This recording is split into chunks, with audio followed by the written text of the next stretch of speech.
Hello, everybody. This is Kelly Stamps, or should I say hola, because I'm in Miami. So you're thinking of moving to Miami. Yeah, I'm gonna need you to think real hard about that one, friend. See, look, as mother of the Stampede, as professor of Stampede University, despite the beautiful sound of a saxophone behind me, it's not like this. In fact, the only reason why I've been enjoying Miami so far is because I've created such privilege for myself. I work for myself, technically. I work for YouTube, you know. I don't have kids. I don't have a job to go to. Thus, my responsibilities are pretty much putting on a cute outfit and feeding myself 3 times a day. You know, ever since I decided to move to the water again, my happiness levels are higher, my acne is gone, my stress is gone, my hair is laid, and my bills are paid. They actually are. Look, moving to Miami won't fix all of your problems though, because wherever you go, there you are. That's why you saw this coming. This video is sponsored by BetterHelp. The hardest part of getting older is just accepting that your childhood is in the past. It's funny, I started rewatching The OC and I felt very nostalgic about just those early 2000s years, and it seemed like such better times, and I realized that I was kind of just, it's just not a bad thing, searching for that hint of nostalgia in my current phase of life. I have been trying to relive. Nothing's wrong with nostalgia, okay?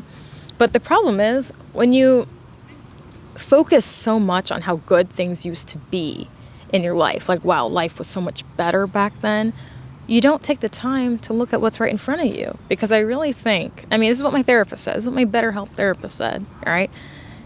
If you spend all this time dwelling on the past and trying to create nostalgia, you're going to miss the nostalgia that we're going to feel in 10 years. Like, you know, I just think in 10 years, we're going to look back and be like, wow, remember 2024, 2023 when, you know, whatever. The reason why I mention this is that both my boyfriend and I'm sorry, I had to mention my man.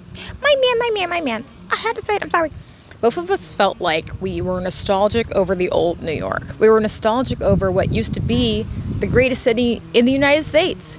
You know, maybe it still is to you. I don't know. I think it still is, but we just miss that camaraderie. We miss that feeling where everybody's just in it together. And, you know, your views weren't all out there in the public. You know, your neighbor didn't know who you voted for. You don't know, you know, you're all kind of getting along. It felt like everyone just had each other's back. It kind of actually feels like America, which is funny because it's actually like Latin America. My therapist is born and raised in Florida, and she actually agreed and said, yes, that is so true. It doesn't matter where you are on the spectrum with your opinions or how you feel about, you know, education in public schools or, you know, just a broad range of topics here. Generally speaking, most people are happy when they move to South Florida. Maybe it's just the sunshine. It will feel like a relief from all the news that we see on our smartphones every day.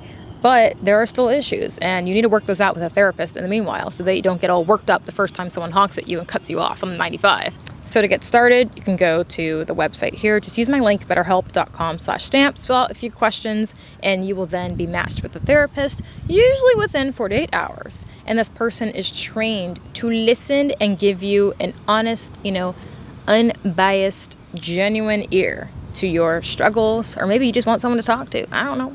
A lot of people here are busy and they work remote, so you can do this on your phone or your computer, whether it's phone call, video chat, or messaging, whatever works best for you. Stampede, I have to go because I keep getting bit by bugs, but if you want to get started on your therapy journey, use my link again, betterhelp.com/stamps, and you will receive a special discount on your first month. Go there, click it. I really mean it. How can you not be happy when you live in a place like this? The palm trees, the sound of rushing water. So clean. There's families, as you can see. People do raise families here. There's a little one, there's girls sharing a pizza.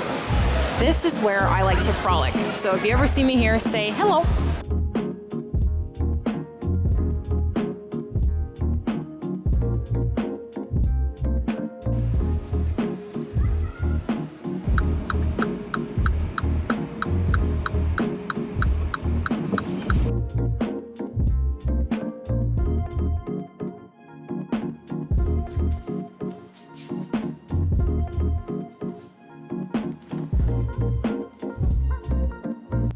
be honest.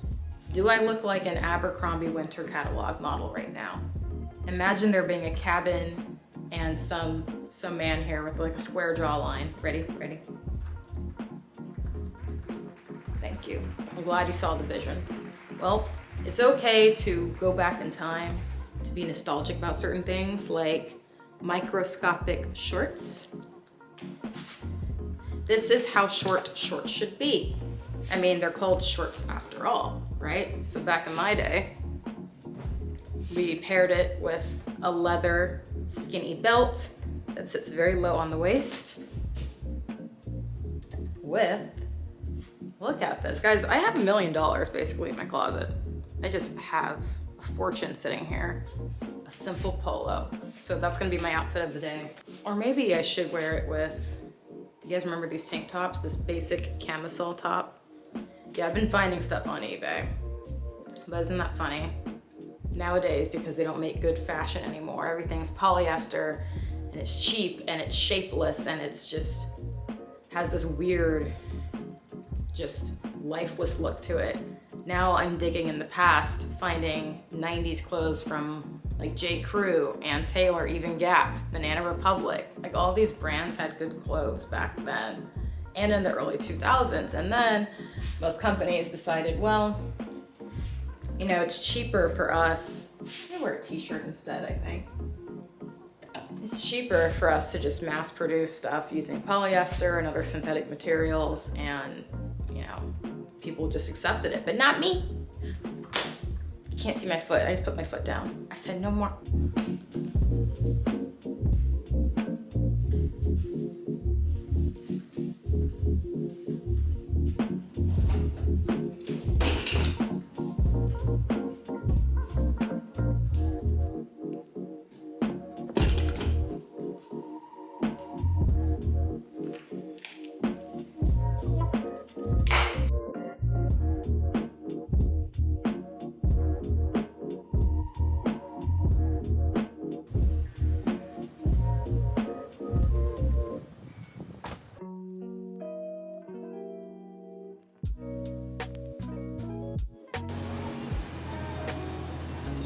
This is my secret spot.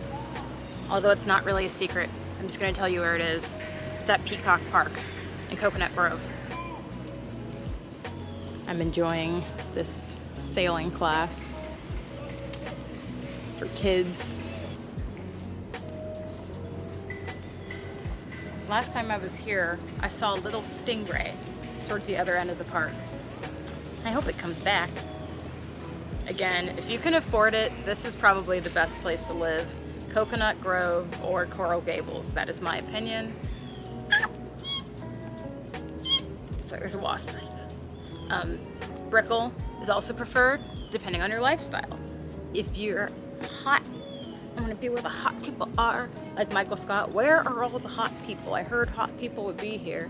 They are in Brickell. That's where the who's who wants to live. Like I said, some people live up to 5 roommates to a 1-bedroom because they just want to say they live in Brickell. Status.